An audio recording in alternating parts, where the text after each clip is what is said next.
Hi hello అండి. మా పాప చదివే స్కూల్లో వాళ్ళైతే ఎడ్యుకేషనల్ ట్రిప్ అయితే ప్లాన్ చేశారు. అయితే వాళ్ళ మేడం వాళ్ళందరితో కలిసి వెళ్ళింది. ఇక చూడండి ఫొటోస్ అన్నీ యాడ్ చేస్తాను. ఎలా ఉంది, పింక్ కలర్ షర్ట్ వేసుకుంది కదా, స్వెటర్.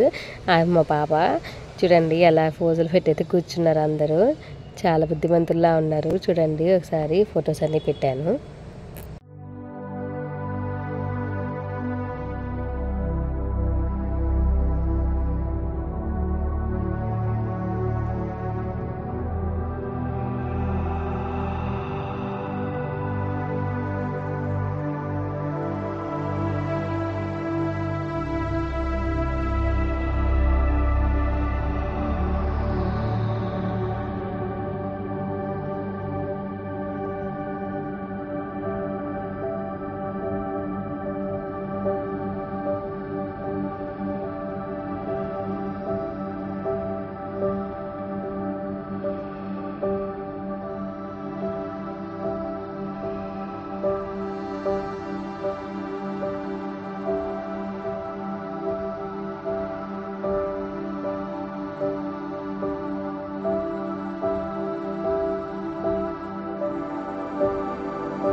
చూసారు కదండి. Thank you for watching. Please subscribe my channel.